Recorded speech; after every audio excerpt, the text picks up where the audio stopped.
윤석열 대통령의 대국민 담화 51분에 대해서는 여당을 지지하든 야당을 지지하든 똑같이 20분이 지나니까 다 욕하더라. 여당을 지지하는 분들은 저걸 왜 하고 있는 거예요 도대체 이 바쁜 시간에 이런 거고, 야당을 지지하는 분들은 저러니까 안 된다라고 얘기를 하는 겁니다. 제가 프린트를 해보니까 11포인트로 A4 13장이에요. A4 13장을 대통령이 51분간 읽고 있다. 왜? 이 바쁜 시간에. 이런 정무 판단을 도대체 누가 하는 건지. 처참했던 윤석열의 과거 대국민 담화와 기자회견을 국민들은 기억하고 있죠.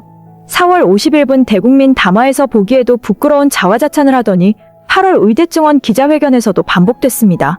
그런데 역시나 이번에도 명태균 의혹과 김건희에 대해 상세히 설명하고 무제한 질문받기를 한다더니 기자회견은 전부 미끼였습니다. 취임 후 최대 위기에 직면한 윤석열은 기자회견을 통해 돌파구를 마련한다는 계획을 세웠지만 들통난 그 계획은 윤석열다웠습니다. 윤석열은 올해 들어서만 김건희 문제를 비롯한 의혹들을 국민들의 눈높이에 맞지 않는 발언과 해명으로 오히려 논란만 더했는데요. 대통령실은 윤석열의 이번 기자회견이 단순히 설명이 아닌 국민이 듣고 싶어하는 얘기를 소상히 전하는 자리가 될 것이라고 했지만, 역시나 대통령실 발표 자료를 들여다보면 대국민 담화에서 처음 메시지는 국정 운영 브리핑이었고, 즉 윤석열이 첫 마디부터 자화자찬 메시지를 준비할 것이라는 관측이 나오며 혹시나 했는데 역시나라는 반응이 쏟아지고 있습니다. 자화자찬적인 메시지는 하시면 안 될 것 같아요. 국민이 평가를 해주시는 거지 본인이 미리 앞세워서 얘기하면 안 되잖아요. 코미디언이 청중이 웃어줘야지 자기가 웃으면 안 되지 않습니까? 국민들에 대한 진솔한 사과가 필요하다고 생각해요. 정치적 책무를 도외시 한 채 그것을 법률적 공소시효의 문제로 치환을 시킨다면 그럼 국민들이 굉장히 실망하실 것 같습니다. 자화자찬성 메시지로 종전처럼 나온다면 지금 지지율 20% 둥 무너졌거든요. 심지어 윤석열의 기자회견이 이루어진 배경도 참모의 의견을 받아들인 게 아니라 김건희 의견이 컸다는 소스까지 나오고 있는데요. 이러니 명태균이 절대 권력 김건희를 볼모로 검찰을 협박하고 있고 이 협박이 통하고 있다는 관측이 나오는 겁니다. 지난 토요일에 통화를 하면서 부탁을 드렸죠. 제 상황을 좀 말씀드리고 제가 대통령 명예훼손 재판받고 저 집에 압수수색 당했다고 얘기하고 통화를 했어요? 네, 그 말씀을 좀 드리고 만세를 좀 불러달라. 국민들이 당신을 지지할 것이다. 라고 그때 자기는 자기와 자기 가족만 지켜주면 된다는 건데 신분에 대한 안전보장을 아직까지도 김건희 쪽에 미련을 못 버리는 것 같아요. 절대 지켜주지 않거든요. 그래서 저는 그건 아닌 것 같다. 어차피 당신이나 저 대통령 부부나 둘 중에 하나 죽어야 싸우는 게임인데 당신이 그렇게까지 끝까지 잡아봐야 해놓고 도와줄 수도 없지 않습니까? 도와주고 싶어도. 네. 정권의 대통령 부부의 치명적인 범법 사실, 범죄 혐의 그 부분을 깔 가능성이 있어 보이든가요, 없어 보이든가요? 그러니까 본인은 그 구속영장 청구를 기준으로 삼는 것 같아요. 분명히 얘기했어요. 나는 구속하면은 바로 까버리겠다고. 얼마나 지금 불태운다고 해서 얼마나 거기에 기뻐했을 텐데 지금 까버리겠다고 하니까 계속 뭐가 있는 것처럼 얘기를 하고 협박을 하는 거죠. 금요일 날 소환 통보에 그 검찰에서 소환 했잖아요. 통보했잖아요. 바로 구속 영장을 치겠죠. 이 정도면 사실은 이제 구속되는 게 맞죠. 그러니까 안 하면 이상한 거죠. 안 하면 이상한 건데. 근데 또 모르겠어요. 생각을 해보면은 이 수사의 시작이 2022년 6월 달에 보궐선거 때부터 시작된 거 아닙니까? 이른바 이제 월급 반띵. 월급 반띵이면은 이때 초에 뭐 소환하고 난리를 쳤어야 되는데 전혀 수사가 아니었어요. 나는 몰랐어요. 깜짝이야. 김영선은 그러잖아. 나는 몰랐어요. 검찰은 다 알고 있었단 말이에요. 성관에서 검찰로 넘겼단 말이에요. 그리고 지난번에 우리 홍 기자님 말씀하신 걸 제가 확인까지 해봤잖아요. 정치자금통장에서는 주면 안 돼. 그러니까. 정치자금통장에서 개인 통장으로 왔다가 줘야 된대요. 뭐 그런 식의 그게 이제 정치관계법이 있기 때문에 이미 수사가 됐던 건데 이제까지 몇 년 동안 안 하다가 한 거잖아요. 그러니까 뭐 저는 알 수 없다. 뭐 이런 상황인 거고, 실제로 대검에서 뭐 창원지검의 검사들을 몇 명 더 파견했다고 하지만 오히려 이 사람들이 중앙정치의 논리를 가지고 창원지검을 감시하러 간 것이 아닌가, 뭐 이런 의심도 좀 들어요. 그러다 보니까 명태균 씨도 아마 계획을 잡고 있는 것 같아요. 저는 뭐 이런 생각을 해봤어요. 내가 명태균이다. 어쩔 수 없이 내가 감옥에 가긴 갈 것 같아. 그러나 검찰들과 잘 이게 이른바 딜이 된다면은 오래 안 살 수도 있을 것 같다. 지금 명태균 씨에 대한 사기 혐의 이야기도 나옵니다. 창원 산단 문제 가지고. 그렇게 해서 적절히 나온 다음에 감옥에 있는 동안에는 내가 이 관련해서 채광문 쓰고 그럼 한 몇 억 벌 수 있다. 자, 갔다 나와서 유튜브 한다. 떼돈 벌 수 있을 것 같다. 이런 생각도 할 수 있을 것 같아요. 이분이 굉장히 친언론적이야. 홍상훈 씨가 나올 수 있겠다. 자, 예를 들어서 우리 홍 기자님, 명태균 씨가 출연하겠다 그러면은 감옥에서 나오자마자 멱살 가정입니다. 잡을 것 같은데. 예? 멱살 한번 잡을 것 같은데. 왜? 조회수 아니, 폭발하게. 그런데 그 명태균 씨가 검찰하고 예를 들어서 그럴 가능성이 있을 거는 같아요. 저 충분히 어쨌든 있다고 봅니다. 검찰이 원리 원칙대로 수사하고 그러면은 당연히 그야말로 야 무슨 헛소리야 하고서는 당장 그 영장 벌써 이미 영장 청구됐어야 됐어요. 말씀하신 대로 만약 검찰이 그런 어떤 원칙적인 그거에서 벗어난 검찰이라고 지금 국민들이 많이 생각을 하고 있으니까 그렇죠. 네. 명태균 씨가 딜을 친다. 자, 너 그 뭐 있는지 아는데 네. 1년만 일단 들어가 있어. 네, 네. 우리가 적당히 수사하고 그 증거 제출 안 하고 공소유지 제대로 안 하면은 나중에 증거 불충분해서 뭐 집행유예 같은 거로도 나올 수 있어. 그러니까 네. 입 다물고 조용히 있어.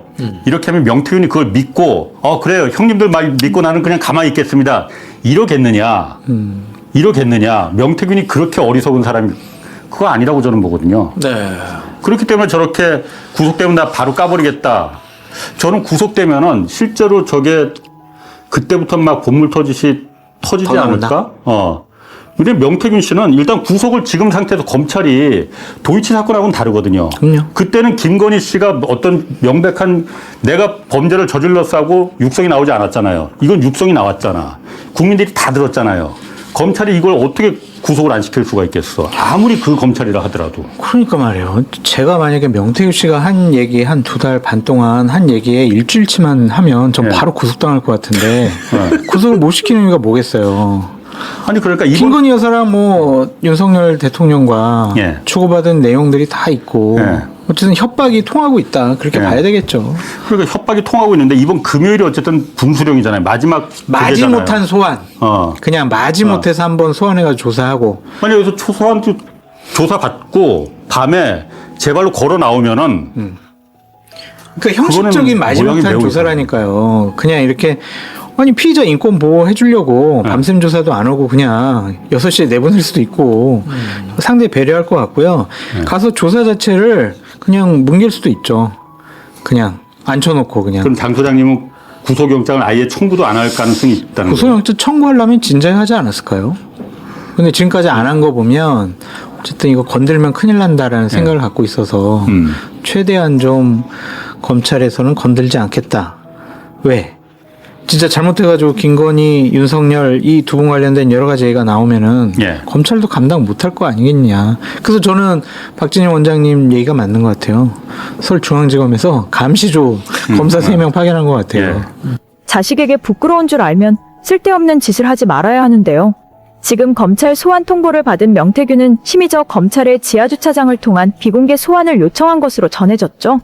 바로 어린 딸이 충격받을까 두렵다는 게 이유였습니다. 어린 딸 걱정하는 자가 국민을 우롱하는 듯한 행태를 보일까요? 충격이다라는 명태균 딸의 심경 고백. 이제는 돌이킬 수 없다는 걸 여실히 보여줍니다. 명태균의 딸은 아빠가 감옥에 갈 것이라며 울었다고 했는데 수많은 검은 거래를 지켜봐온 딸도 아빠가 감옥 갈 운명이라는 걸 이미 알고 있는 겁니다. 이런 정치 브로커와 거래를 한 것이 대통령 부부라니 유시민 작가의 예언이 정확히 맞았습니다. 내일 윤석열 대통령께서 대국민 담화를 한다고 합니다.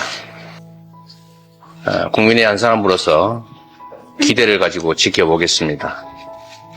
국민의 눈높이에 맞게 국민의 지금 상처받은 마음을 충분히 어루만지고 회복할 수 있는 타당한 대통령의 입장 표명이 있기를 기대합니다. 주식시장을 활성화할 수 있는 근본 대책이 필요합니다. 말씀드렸던 것처럼 주식시장이라고 하는 것은 자본주의 경제 시스템의 심장과 같습니다. 자본 조달 기능을 할 뿐만 아니라 우리 국민 다수에게 투자의 기회를 부여하는 것이기도 합니다. 이 자본시장, 주식시장의 생명은 공정성입니다. 누군가가 부정거래를 하거나 조작을 하거나 하면 대다수 참여자들은 손해를 보게 될 뿐만 아니라 투자를 기피하게 됩니다. 기본적인 상식에 속하는 얘기죠.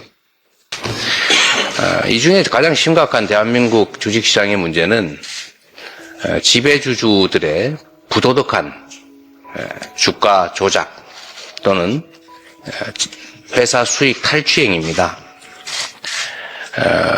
종전부터 있던 방식 중에 하나가 예를 들면 자회사를 만들거나 거래회사를 만들어서 부당 내부 거래를 하는 것입니다. 회사에 유보된 이익을 주주들에게 배당을 해야 되는데 배당을 중국보다도 덜 하면서 내부 이익을 부당 거래를 통해서 빨대를 꽂아서 자기 가족들, 친지들에게 넘겨주는 것입니다. 이런 부정거래의 가능성도 봉쇄해야 됩니다. 그리고 아예 대놓고 다수 소액 주주들의 그 재산을 뺏기도 합니다.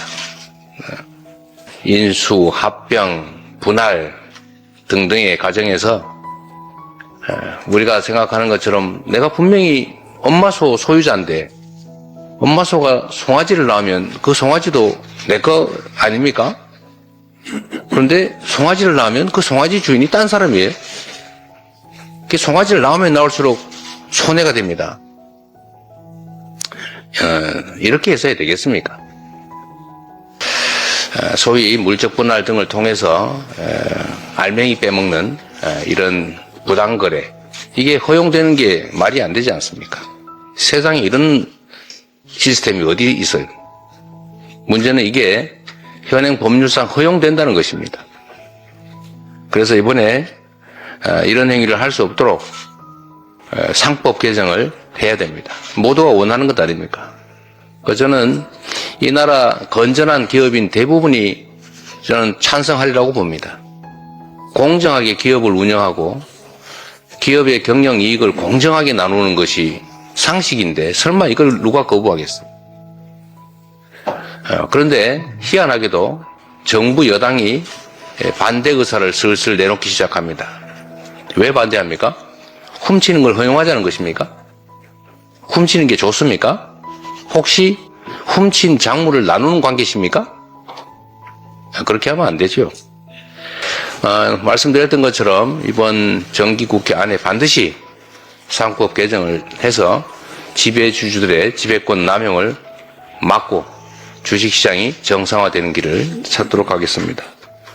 그 외에도 주주들이 공평하게 회사 경영에 참여할 수 있도록 주주들이 회사의 주인으로 제대로 존중받을 수 있도록 하는 각종 소수 주주권 보호를 위한 장치도 만들도록 하겠습니다.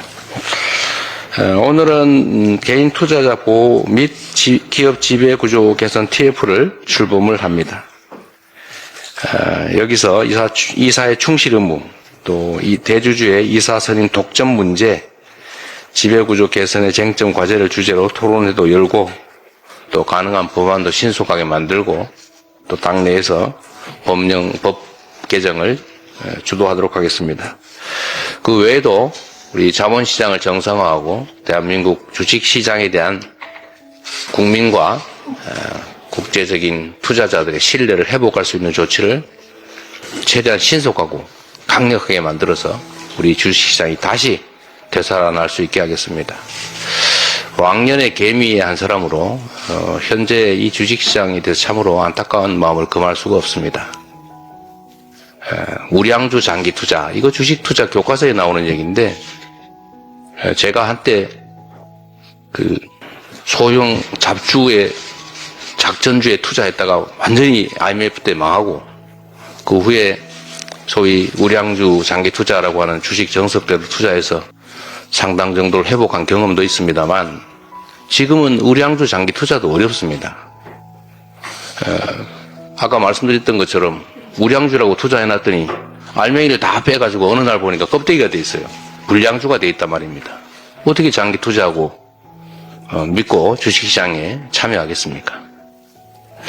어쨌든 이번에는 당력을 기울여서 반드시 주식시장 정상화를 위한 상법 개정 등의 성과를 내도록 하겠습니다. 이상으로 회의를 마치겠습니다. 여러분의 구독과 좋아요는 저희에게 큰 힘이 됩니다. 오늘 준비한 영상은 여기까지입니다. 앞으로도 관련 소식을 빠르고 정확하게 전달해 드리겠습니다. 영상이 유익하셨다면 구독과 좋아요 한 번씩 꼭 부탁드립니다. 저희 채널이 더욱 열심히 노력하는 모습으로 보답하겠습니다. 항상 진심으로 감사드립니다.